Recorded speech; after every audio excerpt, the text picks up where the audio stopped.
if you can see them and name them, they are not the real controllers. The people really in control do not put themselves on public display where they can be targeted. They're what I call the shadow people. They operate in the backgrounds. These people who are put forward to run for office are selected by this shadowy group that calls itself the Illuminati, the illuminated ones, illuminated into knowledge that the rest of the people don't get. Network of secret societies and interbreeding families. If you look at the families that control the transnational corporations, that control the pharmaceutical cartel, that control the oil cartel, they're the kind of families that you're looking at. Where they want to take us is into a centralized Orwellian global state with a world government dictating to every country in the world, a world army imposing the will of the world government, a world central bank and a world currency controlling finance, and a microchip population connected to a global computer. Every 4 years, we are given two choices. We are asked to go to the voting booth and cast our vote for either of these choices. Let's think about this further. You are given two choices. But who gives you these two choices? Are these two choices the result of your own personal decisions? Are the caucuses and primaries truly empowering to you? The truth is that they are not. In all cases, you have no say in which politician is ultimately selected as a presidential candidate. In the end, you are simply allowed to choose between the candidates given to you. You have no power.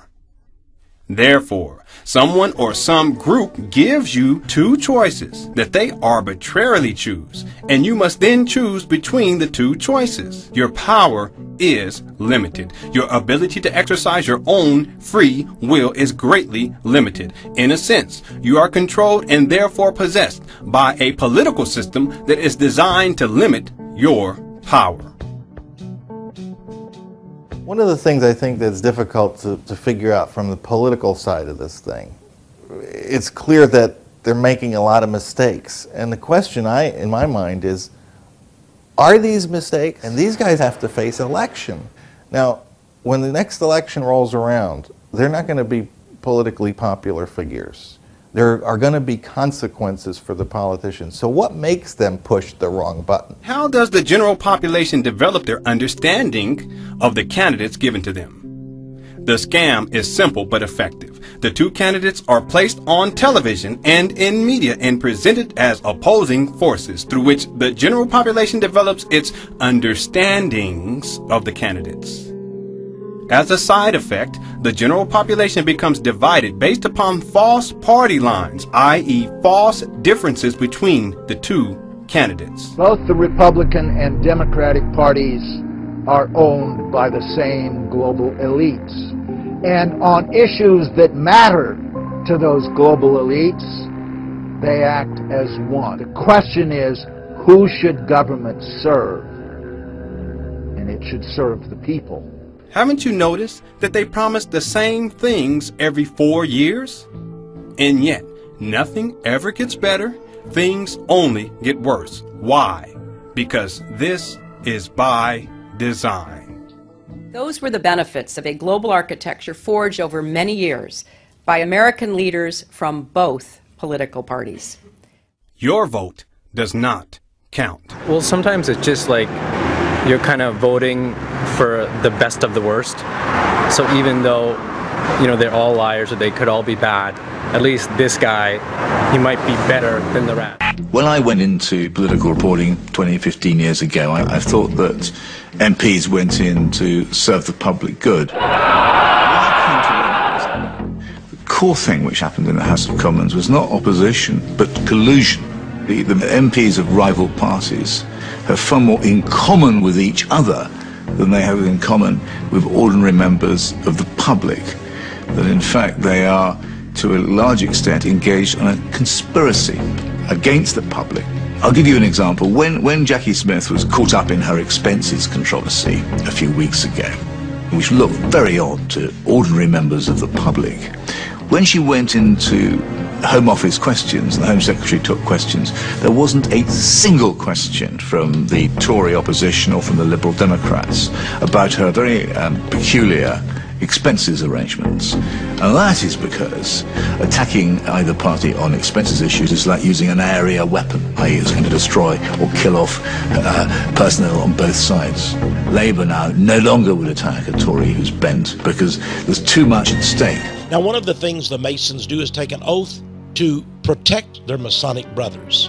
And this has been very convenient for Masonic politicians throughout the decades. From Ronayne's Handbook of Masonry, page 183, we have the oath, the statement of belief of Masons. It says, you must conceal all crimes of your brother Masons. And should you be summoned as a witness against a brother Mason, be always sure to shield him. It may be perjury to do this, says the Masonic Guide. It is true, but you're keeping your obligations.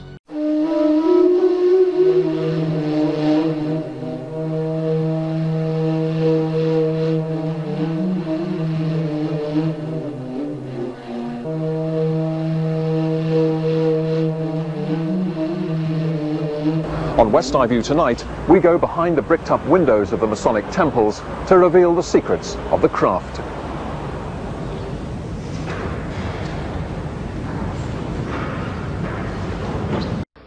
You can't talk about this country without bringing up Freemasonry. I used to say, you can't talk about politics unless you talk about the Council on Foreign Relations. Forget the Council on Foreign Relations. The Council on Foreign Relations is the hierarchy of international Freemasonry. That's all it is. CFR came out of the Royal International Institute, formed by who? Cecil Rhodes. Cecil Rhodes was a Mason. The ultimate and final objective is by means of a world revolution to establish the dictatorship of the so-called proletariat into one world union. In other words, what George Bush described as the New World Order. Now, this is the way it goes. You accumulate people in the Congress, you accumulate people in the executive branch who all have the same way of thinking. They rewrite the rule book. And this has been done in country after country after country. These people who we don't see, these people who get into government, these people who twist and change our laws and look like us are not like us at all. And not only that, they do not support, in this country we have a constitution. I wouldn't really mind so much if they supported that. No, it's not a monarchy. Yes, it was a republic. Yes, it's a Masonic republic. But we still have a constitution. Had.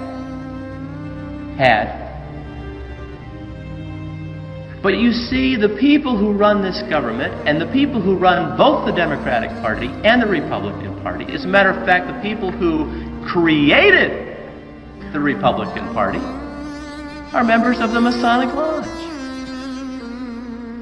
Did you know that? I have a book called 10,000 Freemasons, and in that book they give the names of the people who started the Republican Party. And when you start going through the names of the who's who, Bob Dole, George Bush, Ross Perot, they're all members of the Masonic Lodge. Now, what's the big deal about that? The big deal about that, one of the big deals, actually it turns up being a little deal, but it's still a pretty big deal, is that when you join the lodge, you take an oath. It's a sacred oath. You know why you know it's a sacred oath? It's because it never comes out what the oath is. If it wasn't sacred, everybody would know. It wouldn't mean anything, would it? You say to a Mason, you say, you took an oath to support the Constitution of Freemasonry, even if it's opposed to the Constitution of the United States of America. Didn't you? Oh, no, I never do that. Never took any oaths. Well, you see, Masons have taken oaths to lie to you. Now, what kind of honesty are you going to get out of a man who's taken an oath to lie? Hello? Not long ago we met a 32nd degree Mason and he told us he didn't take any oath. Okay, so you lied. In the first degree, they say, I, Congressman, of my own free will and accord in presence of Almighty God in this worshipful lodge of free and accepted Masons dedicated to God and held forth to the Holy Order of St. John, do hereby and herein most solemnly and sincerely promise and swear I will always hail, ever conceal, and never reveal any part or parts, art or arts, point or points of the secret arts and mysteries of ancient Freemasonry which I have received, am about to receive, or may hereafter be instructed in. To any person or persons in the known world, except it be to a true and lawful brother Mason, or within the body of a just and lawfully constituted lodge of such. Not my father, not my mother, not my sister, not my brother, not my daughter, not my son, not my dog, unless he's a member of the lodge.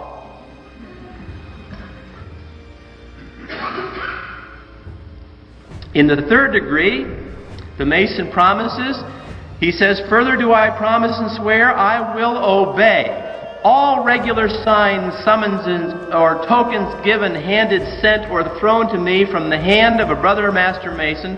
Furthermore, do I promise and swear that a Master Mason's secrets given to me in charge as such, and I knowing them to be such, shall remain as secure and inviolable in my breast as in his own. When communicated to me, murder and treason accepted, and even they left to my election. You wonder why these congressmen run around with their pants down, then pull their pants up and protect this one and protect that one and hide this guy away, give this one his retirement fund, get him out. It's always going to be a cover. These guys have taken an oath to cover. There is no Republican Party, there is no Democratic Party, there never was a party except for the Masonic Party. In the seventh degree, he says, the oath, I promise and swear I will not wrong this chapter of Royal Arch Masons. Later on, I further promise and swear I will not speak evil of a companion Royal Arch Mason behind his back nor before his face, but will apprise him of all approaching danger.